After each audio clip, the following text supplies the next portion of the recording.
Hi friends, I am Abhishek. Welcome to my YouTube channel the Ocean of शिक्षा।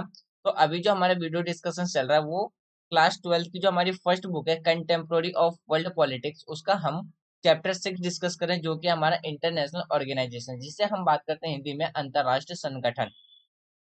इससे पहले already हमने 3 lecture इसके रिगार्डिंग में डिस्कस कर लिया है। आज हमारा चौथा लेक्चर होगा जिसमें हम बात करेंगे यूनिपोलर वर्ल्ड एंड यूएनओ के बारे में, यानी कि विश्व स्तर पे एक ध्रुवीयता विश्व और जो हमारा संयुक्त राष्ट्र संगठन है जिसे हम UNO United Nations of organisations कहते हैं, उसके बारे में डिस्कस करेंगे। आज की वीडियो स्टार्ट करने से पहले एक छोटी सी इन्फॉर्मेशन मैं आपको दे दूं कि जो हमारा वीडियो पैटर्न है वो किस पैटर्न में चल रही है और आगे किस पैटर्न में कंटिन्यू होता रहेगा। सबसे पहले हम बात करते हैं मंडे से लेकर के सैटरडे तक। जब हम मंडे से सैटरडे के बीच में बात करते हैं तो इसमें हम क्लास 6 से लेकर के क्लास 12 तक की एनसीईआरटी बुक कंप्लीट कर रहे हैं, जिसमें अभी हम पॉलिटिकल साइंस को कंप्लीट कर रहे हैं। ऑलरेडी क्लास 6 से लेकर के क्लास 11 की एनसीईआरटी की पॉलिटिकल कंप्लीट की जा चुकी है और उसकी वीडियो ऑलरेडी अपलोडेड है, प्लेलिस्ट में आप जाकर के देख सकते हैं। अभी हम 12th क्लास को कंप्लीट कर रहे हैं। जब हमारा 12th क्लास का कंप्लीट हो जाएगा तब इसी के पैरेलल में हम एम लक्ष्मीकांत को भी डिस्कस कर रहे हैं, जो कि एक स्टैंडर्ड बुक है किसके रिगार्डिंग में, कॉम्पिटेटिव एग्जाम, जैसे कि हम बात करते हैं यूपीएससी या पीएससी के बारे में, पीसीएस के बारे में, जो भी अदर जो गवर्नमेंट कॉम्पिटेटिव एग्जाम्स है उसके लिए जो एक स्टैंडर्ड बुक है हमारा एम लक्ष्मीकांत, उसको डिस्कस कर रहे हैं, जिसमें हमने पार्ट 1 पार्ट 2 कंप्लीट कर लिया, यानी कि चैप्टर 1 से लेकर के चैप्टर 16 तक ऑलरेडी डिस्कस कर लिया विद एमसीक्यू क्वेश्चंस प्रैक्टिस के साथ। इन्हीं दोनों पार्ट का आपको 2 टेस्ट सीरीज भी मिल जाएगा प्ले लिस्ट में, तो आप वहां पे जाकर के वो वीडियो भी देख सकते हैं। और हर संडे, यानी कि हम बात करते हैं संडे संडे को, तो 27 year UPSC prelims questions paper को हम क्या कर रहे हैं, डिस्कस कर रहे हैं। यूपीएससी जो प्रीलिम्स का पेपर है उसके हम 27 ईयर्स के क्वेश्चंस पेपर को डिस्कस कर रहे हैं, जो कि हमारा 5 यूनिट में डिवाइडेड है। फर्स्ट यूनिट था हमारा हिस्ट्री का। फर्स्ट यूनिट हमने कंप्लीट कर लिया है, जिसमें हमने Asian, medieval, modern, Indian national movement को ब्रीफली डिस्कस किया था। अभी हमारा यूनिट 2 चल रहा है, जो कि है पॉलिटिकल साइंस का। लास्ट संडे हमने 1995 से लेकर के 2000 तक के एमसीक्यू क्वेश्चंस को प्रैक्टिस किया था, जो कि यूपीएससी ने प्रीलिम्स में पूछा है। इस संडे हम 2001 से लेकर के 2003 तक के क्वेश्चंस को डिस्कस करेंगे। जब हमारा यूनिट फर्स्ट सेकंड भी कंप्लीट हो जाएगा तब इसके बाद हम स्टार्ट करेंगे अपना यूनिट थर्ड, जो कि होगा हमारा जियोग्राफी का। और जब जियोग्राफी यूनिट कंप्लीट हो जाएगा तब उसके बाद हम स्टार्ट करेंगे अपना यूनिट 5, जो कि होगा हमारा इकोनॉमिक्स का। और जब यूनिट 5 भी कंप्लीट हो जाएगा, सॉरी यूनिट 4, जब यूनिट 4 कंप्लीट हो जाएगा तब हम स्टार्ट करेंगे अपना यूनिट 5, जो कि होगा हमारा सी सेट का, जो कि यूपीएससी प्रीलिम्स का दूसरा पेपर है, जो कि सिर्फ एक क्वालिफाइंग पेपर होता है, उसको भी डिस्कस करेंगे। अगर हम एनसीईआरटी की बात करते हैं तो जब हमारा पॉलिटी कंप्लीट हो जाएगा तब उसके बाद हम स्टार्ट करेंगे अपना जियोग्राफी का। और जब जियोग्राफी कंप्लीट हो जाएगा तो उसके बाद हम स्टार्ट करेंगे अपना हिस्ट्री, और हिस्ट्री के बाद स्टार्ट करेंगे अपना इकोनॉमिक्स। तो इसी पैटर्न में हमारा वीडियो भी आगे कंटिन्यू होता रहेगा। तो चलिए स्टार्ट करते हैं हम अपना आज का डिस्कशन, जो कि हमारे lecture 4 unipolar world and United nation. अगर हम बात करते हैं unipolar world and United Nations के बारे में, तो मोस्ट ऑफ कंट्री का जो आज के टाइम पे जो बिलीव है वो इस बात पे बिलीव करता है कि जो यूनाइटेड नेशंस है वो इफेक्टिव तरीके से काम नहीं कर पाएगा किसमें, यूनिपोलर वर्ल्ड के अंदर में। इसका बहुत से कारण बताए गए हैं। पहला कारण जिसमें ये बताया गया है कि यूएसए, यानी कि जो हम बात करते हैं अमेरिका का, क्या है, एक स्पेशल इन्फ्लुएंस हमें देखने को मिलता है किसमें, तो यूनाइटेड नेशंस में एक स्पेशल इन्फ्लुएंस देखने को मिलता है हमारे यूनाइटेड नेशंस में।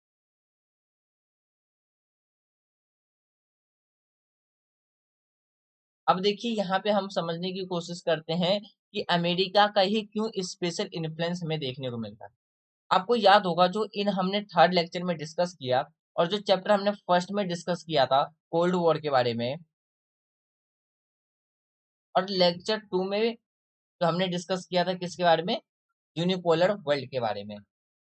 तो इसमें हमने ये डिस्कस किया था कि जो कोल्ड वॉर चला था 1945 से लेकर के 1991 में, तो किन दो कंट्री के बीच में चला था? एक साइड था हमारा यूएसए और दूसरे साइड था हमारा रसिया, जिसे हम उस टाइम पे यूएसएसआर के नाम से भी जानते थे, जिसे सोवियत रूस के नाम से हम उस टाइम पे जानते थे। तो ये जो हमारा कोल्ड वॉर था वो क्या था? एक आइडियोलॉजिकल लड़ाई थी, जिसमें जो मेन कारण था कोल्ड वॉर के होने का वो क्या था? एक आइडियोलॉजिकल स्ट्रगल था, वेपन्स के लिए था, यानी कि अपने आर्म्स को इंक्रीज करने के लिए था, जिसे जो कि वॉर में चेंजेस नहीं हुआ था, लेकिन दोनों कंट्री के बीच में क्या था? एक गर्म माहौल बना हुआ था कि कभी भी थर्ड वर्ल्ड वॉर हो सकता है। लेकिन दोनों नेशंस के द्वारा क्या है, एक न्यूक्लियर पावर कंट्री होने की वजह से क्या है, दोनों कंट्री इस बात की समझ थी कि यदि थर्ड वर्ल्ड वॉर होगा तो क्या होगा? न्यूक्लियर वेपन्स भी यूज होगा और दुनिया क्या होगी? एक तबाही की तरफ चली जाएगी। तो दोनों नेशंस के द्वारा क्या है, एक समझदारी का सिंबल दिखाया गया, एक समझदारी दिखाई गई, और थर्ड वर्ल्ड वॉर, हमारा जो कोल्ड वॉर था, वो हॉट वॉर कन्वर्ट नहीं हो पाया। तो ये जो 1945 से लेकर के जो 1991 तक के बीच में जो कोल्ड वॉर का ड्यूरेशन चला था, इस टाइम पे हमारा जो वर्ल्ड था वो मल्टीपोलर में डिवाइडेड था। किसमें डिवाइडेड था? मल्टीपोलर में। मल्टीपोलर में डिवाइडेड होने का मतलब क्या है? वर्ल्ड में हमें दो ग्लोबल पावर देखने को मिला था, दो ग्लोबल पावर देखने को मिलता था। अब वो दो ग्लोबल पावर कौन कौन था? तो यूएसए और यूएसएसआर थे। तो क्योंकि उस टाइम पे, यानी कि जैसे ही सेकेंड वर्ल्ड वॉर जो खत्म हुआ था 1945 में, इसके बाद वर्ल्ड पे क्या हुआ था? दो नेशंस निकल के आए थे जो कि सुपर पावर थे। कौन थे? Super power nation. इसीलिए उस टाइम पे क्या था, जो हमारा वर्ल्ड था वो दो ध्रुवीय था, यानी कि मल्टीपोलर्स में क्या था? डिवाइडेड था। कुछ नेशंस क्या कर रहे थे? यूएसए के ग्रुप को ज्वाइन कर रहे थे, और कुछ नेशंस क्या कर रहे थे? यूएसए यानी कि यूएसएसआर, यानी कि जो आज के टाइम पे क्या है? रसिया है, उसको ज्वाइन कर रहे थे। जैसे कि हमने जो चैप्टर डिस्कस किया था कोल्ड वॉर की ड्यूरेशन, जिसमें हमने साफ्टा के बारे में बात की थी, नाटो के बारे में बात किया था, सेंटो सीटो, इन सब के बारे में डिस्कस किया था। तो इन सब में हमने क्या डिस्कस किया था कि ये जो एक कोल्ड वॉर चला था, जो कि एक आइडियोलॉजिकल लड़ाई थी। आइडियोलॉजिकल कैसे? कि यूएसए जो था, यानी कि अगर हम बात करते हैं यूएसए के बारे में, वो किसको फॉलो करता था? कैपिटलिज्म आइडियोलॉजी के बेस पे था। और जबकि हम रसिया की बात करते हैं, जो उस टाइम पे यूएसएसआर था, वो सोशलिस्ट आइडियोलॉजी पे क्या करता था? बिलीव करता था। एक साइड पे यूएसए डेमोक्रेसी के फेवर में था, और यूएसएसआर जैसी कंट्री जो वो कम्युनिस्ट के फेवर में थी। तो इस तरीके से जो कोल्ड वॉर था वो क्या कहा जाता है? उसको एक आइडियोलॉजिकल बैटल भी कहा जाता है। तो जिसके वजह से जो हमारा वर्ल्ड था उस टाइम पे क्या हुआ था? दो यानी कि मल्टीपोलर्स में डिवाइडेड था। लेकिन जैसे ही, अगर हम बात करते हैं, जैसे ही 1945 सॉरी 1991 में यूएसएसआर का विघटन होता है, और यूएसएसआर का उत्तराधिकारी कौन बनता है? रसिया बनता है। तो उस टाइम वर्ल्ड लेवल पे एक ही पावर कंट्री बच के निकलती है, वो रहता है यूएसए। तब यानी कि उस टाइम पे जैसे ही कोल्ड वॉर कंप्लीट हुआ, कंप्लीट होने का कोल्ड वॉर जैसे ही खत्म हुआ, तो इसका एक रिजल्ट क्या निकल के आता है कि जो वर्ल्ड है, जो यानी कि जो हमारा वर्ल्ड है, उस पे क्या हुआ था? यूएसए का इन्फ्लुएंस ज्यादा देखने को मिला था। यानी कि यूएसए का जो इन्फ्लुएंस है हर एक सेक्टर में क्या हुआ था? बढ़ गया था। जैसे कि हम बात करते हैं इकोनॉमिक सेक्टर में, कल्चर सेक्टर में, एजुकेशन सेक्टर में, हर एक डिफेंस सेक्टर में, हर एक सेक्टर में क्या था? तो यूएसए का जो इन्फ्लुएंस था वो काफी ज्यादा क्या हुआ था? बढ़ गया था। तो इसीलिए जो हमारा जो टॉपिक है कि आजकल की जो यूनिपोलर की बात करते हैं, जो कि यूनिपोलर टाइम में क्या है, यूनिपोलर वर्ल्ड में अगर हम बात करते हैं, तो जो हमारे यूनाइटेड नेशंस है वो एक इफेक्टिव काम नहीं कर पाएगा। ये ऐसे बहुत से कंट्रीज है, इनका ये बिलीव है। इनमें जो इन्होंने पहला रीजन यही बताया था कि यूएनओ के अंदर जो हमें इन्फ्लुएंस देखने को मिलेगा, सबसे ज्यादा किसका देखने को मिलता है? अमेरिका का देखने को मिलता है। और दूसरे कारण की बात करते हैं, जो हमारे यूएसए वो काफी ज्यादा कंट्रीब्यूट करता है इसके अंदर, यूएनए के अंदर। यानी कि अगर हम मोस्ट कंट्रीब्यूट नेशंस की बात करते हैं तो यूएसए का जो कंट्रीब्यूशन रहता है यूनाइटेड नेशंस के बजट में, वो काफी ज्यादा क्या रहता है, काफी और कंट्रीज के मुकाबले काफी ज्यादा रहता है।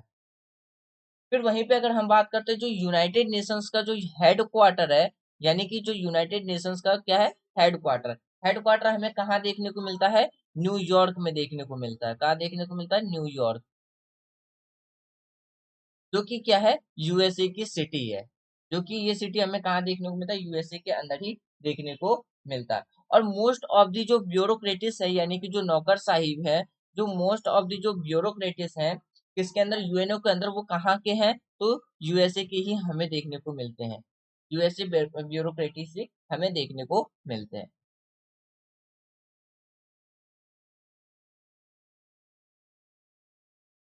ब्यूरोक्रेटिस हमें देखने को मिलते हैं। फिर कहा जाता है कि जो यूएसए है वो क्या है, एक सिक्योरिटी काउंसिल्स में भी क्या है, परमानेंट मेंबर देखने को मिलता है, जो काफी बार क्या है, वीटो पावर का वो क्या करता है, यूज भी करता है अपने फेवर के लिए। फिर अमेरिका ही एक ऐसा देश है जो हमेशा से क्या करता है, यूनाइटेड नेशंस की जो मिलिट्री और जो इकोनॉमिक पावर्स है वो क्या कर देता है, इग्नोर कर देता है। तो ये कुछ ऐसे रीजंस हैं जिसके वजह से अगर हम बात करते हैं कि मोस्ट ऑफ द जो कंट्रीज है उसका इस बात पे बिलीव ही नहीं है कि आज के टाइम पे क्या करेगा, कि यूनाइटेड नेशंस एक इफेक्टिव तरीके से वो क्या कर पाएगा, काम कर पाएगा। अब जो हमारा अगला टॉपिक है, हम बात करते हैं किसके बारे में, जो अदर इंटरनेशनल ऑर्गेनाइजेशन है उसके बारे में हम समझने की कोशिश करते हैं। जो हमारा other international organisation,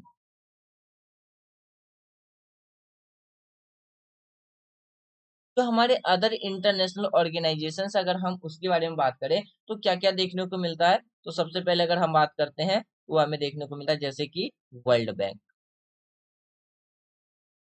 world bank. फिर बात करते हैं किसके बारे में, WTO, यानी कि वर्ल्ड ट्रेड ऑर्गेनाइजेशन।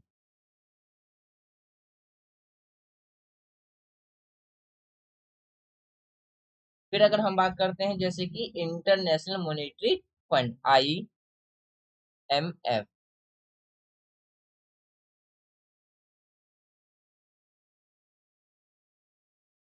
इंटरनेशनल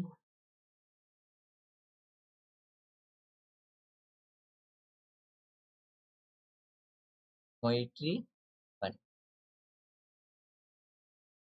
फिर जैसे हम बात करते हैं किसके बारे में, MST international.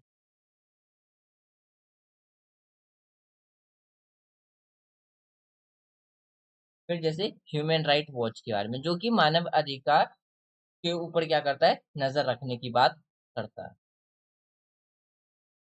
Human right watch. ये कुछ क्या है, इंटरनेशनल, अदर इंटरनेशनल ऑर्गेनाइजेशंस है। अब बात करते हैं हर एक जो इम्पोर्टेंट ऑर्गेनाइजेशन उसके बारे में हम समझते हैं। सबसे पहले हम समझते हैं किसके बारे में, वर्ल्ड बैंक के बारे में। हम शॉर्टकट में WB, और फुल फॉर्म इसका होता है वर्ल्ड बैंक। अगर हम वर्ल्ड बैंक के बारे में बात करें तो वर्ल्ड बैंक की जो स्थापना थी वो कब हुई थी, ये हुआ था हमारा 1945 में। अगर हम बात करते हैं इसके इस्टेब्लिश की, तो इस्टेब्लिश कब हुआ था, 1945 में। अगर हम इसके करंट मेंबर्स की बात करते हैं कि आज के टाइम पे इसमें टोटल कितने मेंबर्स हैं, वो हमें देखने को मिलता है 189। अगर हम इसके हेडक्वार्टर की बात करते हैं तो वो हमें कहाँ देखने को मिलता है, वॉशिंगटन डीसी। वॉशिंगटन डीसी में वही शहर है जो यूएसए की आज के टाइम पे क्या है, कैपिटल है, वॉशिंगटन डीसी, जो कि क्या है, यूएसए की कैपिटल है। और अगर हम इसके ऑब्जेक्टिव की बात करते हैं कि डब्ल्यू जो हमारा वर्ल्ड बैंक है उसका क्या ऑब्जेक्टिव है, आज जैसे समझते हैं हम उसके ऑब्जेक्टिव के बारे में। तो जब जो हमारा डब्ल्यूटीओ का जो सॉरी जो हमारा वर्ल्ड बैंक है उसका जो ऑब्जेक्टिव है वो क्या करता है, लोन्स प्रोवाइड कराने का काम है, यानी कि प्रोवाइडिंग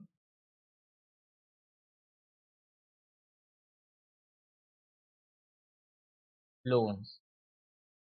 जैसे जिस तरीके से एक बैंक का काम होता है लोन प्रोवाइड कराना, उसी तरीके से क्या है, वर्ल्ड बैंक का भी एक काम है कि जो भी डेवलपिंग कंट्री है उनको डेवलपमेंट के लिए, इंफ्रास्ट्रक्चर डेवलप करने के लिए, अलग अलग टेक्नोलॉजी या बात करते हैं सीधा सीधी समझते हैं कि इकोनॉमिक डेवलपमेंट के लिए क्या करना, लोन प्रोवाइड कराना है। ये एक मेन ऑब्जेक्टिव है किसका, वर्ल्ड बैंक का। फिर जो भी पुअर, दूसरा ऑब्जेक्टिव है इसका हेल्पिंग, यानी कि अगर बात करते हैं जो भी आज के टाइम पे जो पुअर कंट्रीज है, जैसे कि आज के टाइम पे हमें क्या है, बहुत से पुअर कंट्रीज देखने को मिलते हैं। जैसे जो पुअर कंट्रीज है, डेवलपिंग कंट्रीज हैं, उन सबको क्या करना, हेल्प प्रोवाइड कराना, किसके लिए, डेवलप के लिए। तो ये दो मेन ऑब्जेक्टिव हैं किसके, वर्ल्ड बैंक के। अब बात करते हैं जो हमारा दूसरा जो अदर इंटरनेशनल ग्रुप है वो है हमारा क्या, तो WTO, यानी कि वर्ल्ड ट्रेड ऑर्गेनाइजेशन। अगर हम वर्ल्ड ट्रेड ऑर्गेनाइजेशन की बात करते हैं तो इसकी स्थापना कब हुई थी, इसकी स्थापना हुई थी 1995 में। यानी कि अगर हम बात करते हैं ये जो हमारा वर्ल्ड ट्रेड ऑर्गेनाइजेशन है, इसने किसको रिप्लेस किया था, इसने रिप्लेस किया था गेट को, यानी कि GATT। अगर हम गेट के फुल फॉर्म की बात करते हैं तो ये निकल के आता है general agreement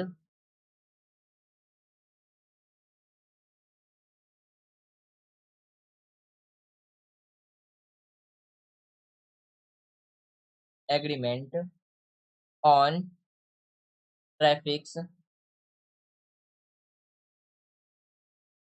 TARI, traffics and trade.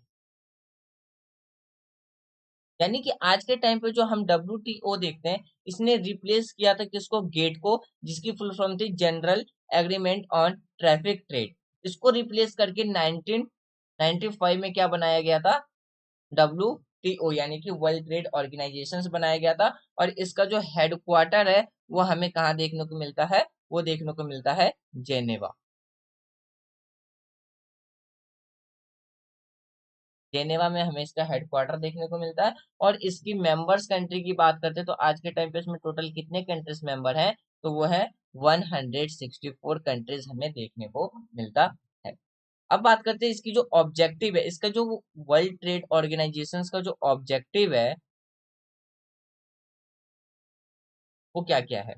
अगर हम वर्ल्ड ट्रेड ऑर्गेनाइजेशन के ऑब्जेक्टिव की बात करते हैं तो वो इसका पहला ऑब्जेक्टिव है फ्री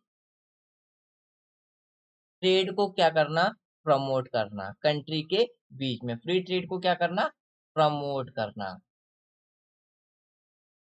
यानी कि जितनी भी जो वर्ल्ड के अंदर कंट्रीज हैं उनके बीच में ट्रेड्स को, यानी कि फ्री ट्रेड को क्या करना, प्रमोट करना, इसका मेन ऑब्जेक्टिव है। फिर बात करते हैं जो भी रूल्स है रिगार्डिंग जो भी इंटरनेशनल ट्रेड, यानी कि समझिए दूसरा जो ऑब्जेक्टिव है वो क्या करना है, इंटरनेशनल ट्रेड्स के लिए रूल्स बनाना है, यानी कि मेकिंग रूल्स, मेकिंग रूल्स, जो कि रिलेटेड है किससे, जो रिलेटेड हो किससे, इंटरनेशनल ट्रेड से, रिलेटेड इंटरनेशनल ट्रेड से। यानी कि इंटरनेशनल ट्रेड के लिए क्या करना, रूल बनाना, ये WTO का ऑब्जेक्टिव है। यानी कि एक तो कंट्री के बीच में फ्री ट्रेड को प्रमोट करना, और जो भी इंटरनेशनल लेवल पे जो भी ट्रेड किए जाते हैं उनके लिए क्या करना, रूल्स बनाना, ये ऑब्जेक्टिव है किसके, WTO के। अब बात करते हैं हम अपना जो अगला अदर ग्रुप है वो है हमारा कौन सा, इंटरनेशनल मॉनेटरी फंड। जिसे हम शॉर्टकट में क्या बोलते हैं, IMF। अगर हम IMF के बारे में बात करते हैं तो इसकी स्थापना भी कब हुई थी, इसकी स्थापना हुई थी 1945 में की स्थापना हुई थी। हेडक्वार्टर की बात करते हैं तो इसका भी हेडक्वार्टर हमें कहाँ देखने को मिलता है, वॉशिंगटन DC में। कहाँ देखने को मिलता है, वाशिंगटन DC। और इसमें हम मेंबर्स कंट्री की बात करते हैं, इसमें टोटल कितने मेंबर्स हैं आज के टाइम पे, तो वो है टोटल 189 कंट्रीज में देखने को मिलता है। इसके ऑब्जेक्टिव की बात करते हैं तो इसकी जो ऑब्जेक्टिव है वो क्या क्या है, तो इसका जो मेन ऑब्जेक्टिव है वो हमें क्या क्या देखने को मिलता है कि जो भी इकोनॉमिक कंडीशंस है, यानी कि keeping trace on the economic conditions of the countries, यानी कि जो भी अगर हम बात करते हैं जो भी इकोनॉमिक ट्रेस है कंट्रीज की, जो भी कंडीशन है इकोनॉमिक कंडीशन जो भी है उसको क्या करना, उसको कीपिंग ट्रैक करना। फिर प्रोवाइड करना क्या, financial and technical support provide कराना। ये क्या है, IMF की दो ऑब्जेक्टिव्स हम बात कर सकते हैं। पहला क्या है, एक तो कीपिंग ट्रैक, और दूसरा क्या है, फाइनेंशियल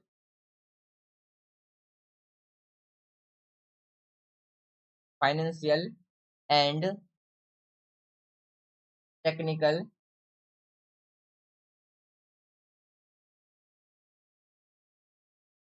सपोर्ट प्रोवाइड करना।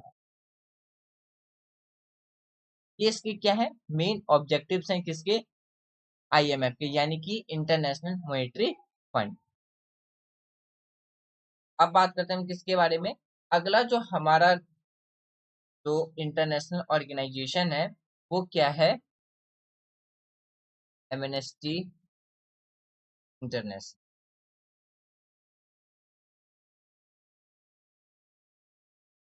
अब इसका मतलब हम, इसकी जो स्थापना हुई थी वो कब हुई थी, इसकी स्थापना हुई थी 1961 में। कब हुई थी इसकी स्थापना, 1961 में। हेडक्वार्टर हमें इसका कहाँ देखने को मिलता है, देखने को मिलता है लंदन में। अगर हम इसकी ऑब्जेक्टिव की बात करते हैं, यानी कि जो इसका उद्देश्य है उसके बारे में अगर हम बात करते हैं तो वो क्या देखने को मिलता है, सबसे पहला उद्देश्य हमें इसका ये देखने को मिलता है कि जो ह्यूमन राइट है उसका प्रोटेक्ट करना है, यानी कि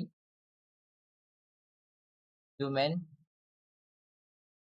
राइट्स का क्या करना, प्रोटेक्ट में करना। फिर बात करते हैं ह्यूमन राइट रिपोर्ट को पब्लिश करना, यानी कि पब्लिश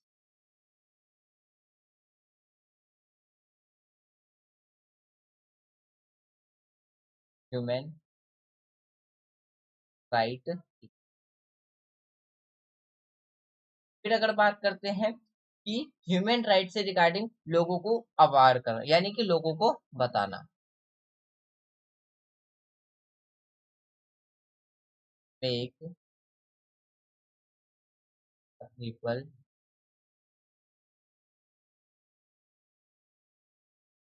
ऑफ द वर्ल्ड